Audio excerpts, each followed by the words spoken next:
जय हिंद मित्रों, मैं ललित तस्लीम अपने चैनल सावधान भारत पर आपका स्वागत करता हूं। मित्रों, दिल्ली में चल रहे तथाकथित फर्जी किसान आंदोलन में 26 जनवरी गणतंत्र दिवस के दिन लाल किले पर जो कुछ भी हुआ वो हम सभी के लिए बहुत ही शर्म की बात है। किसानों के वेश में आए हुए खालिस्तानियों ने जिस तरह से लाल किले की प्राचीर पर राष्ट्रीय ध्वज का अपमान करते हुए किसी और पंथ के झंडे को फहराया, उसने पूरे विश्व में भारत का किस कदर अपमान करवाया, इस बात की कल्पना भी नहीं की जा सकती है।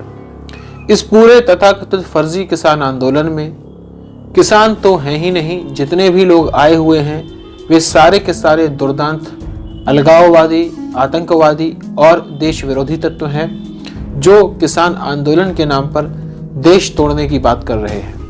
इस विषय में जब हमने गहनता के साथ जांच पड़ताल की तो हमने ये पाया कि इस पूरे किसान आंदोलन में जिन तत्वों की, जिन संगठनों की मुख्य भूमिका रही है उसमें से एक बड़ा हिस्सा ईसाई संगठनों का भी है। पंजाब के अंदर खालिस्तान की मांग करने वाले अधिकतर सिख संगठन कनाडा से ही अपने इस मूवमेंट को संचालित करते हैं। पश्चिमी देशों में बैठे हुए खालिस्तानियों के आकाओं को वहां के देश भारी मात्रा में फंडिंग करते हैं और भारत के पंजाब राज्य के अंदर चल रहे इस अलगाववादी आंदोलन को अपनी हर प्रकार से मदद मुहैया करवाते हैं। अब ईसाई देश ऐसा क्यों कर रहे हैं, क्यों वो भारत विरोधी तत्वों को अपने यहाँ शरण दे रहे हैं और क्यों उनको भारी मात्रा में फंडिंग कर रहे हैं, इसके पीछे छिपी हुई मुख्य बात को हमें ढूंढना होगा। दरअसल ये जितने भी ईसाई देश भारत विरोधी तत्वों को अपने यहाँ शरण देकर उन्हें फंडिंग प्रदान कर रहे हैं, उनका मकसद पंजाब को भारत से अलग करके एक सिख देश के रूप में नहीं बल्कि एक ईसाई देश के रूप में मुक्त करवाना है। इस दिशा में ईसाई मिशनरीज पंजाब के अंदर भारी मात्रा में मतांतरण को अंजाम दे रही हैं। पंजाब में रहने वाली 40% हिंदू जनसंख्या, जिसमें कि अधिकतर लोग दलित समुदाय से आते हैं, उनको और अन्य लोगों को भी ईसाई मिशनरीज लोभ, लालच और विभिन्न प्रकार के हथकंडों को अपनाकर ईसाईयत में मतांतरित करवा रही हैं। दूसरी तरफ ईसाई देशों में बैठे हुए खालिस्तानियों के आकाओं को ईसाई देश भारी मात्रा में फंडिंग कर रहे हैं। अंदर ही अंदर पंजाब की जो जनसांख्यिकी है वो तेजी से बदलती चली जा रही है।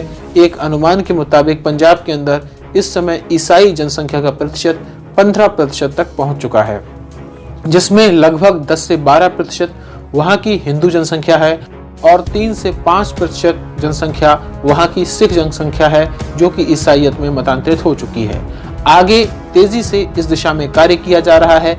ऐसी संभावना है कि आने वाले 5 से 10 वर्षों के अंदर पंजाब की कुल जनसंख्या का 30 से 40% भाग ईसाईयत में कन्वर्ट हो जाएगा। आने वाले समय में जैसे जैसे खालिस्तान आंदोलन आगे बढ़ता चला जा रहा है वैसे वैसे ईसाई मिशनरीज भी खालिस्तानी तत्वों को भारी मात्रा में फंडिंग उपलब्ध करवा रही हैं। आने वाले समय में ईसाई मिशनरीज का ये प्लान है कि किसी भी तरह से सिख मूवमेंट को अंजाम देकर स्वयं बदनाम न होते हुए दूसरे के कंधे पर बंदूक रखकर चलाते हुए वो पंजाब राज्य को भारत से अलग करवा लें, खालिस्तान के रूप में अलग करवा लें, सिखों को बदनाम होने दें और साथ ही साथ अंदर ही अंदर वहाँ की जनसांख्यिकी को परिवर्तित करते हुए क्रिप्टो क्रिश्चियंस को बनाते हुए। क्रिप्टो क्रिश्चियन एक ऐसा कॉन्सेप्ट है ईसाईयत का जिसमें कि कोई व्यक्ति ईसाईयत में कन्वर्ट हो जाता है लेकिन वो कन्वर्ट होने के बाद अपनी पहचान को बदलता नहीं है, पूर्ववर्ती पहचान के साथ वो सामने रहा करता है। तो पंजाब के अंदर रहने वाले अधिकतर जो ईसाई हैं उन्होंने अपनी पूर्ववर्ती नामों को, अपनी पहचानों को नहीं छोड़ा है।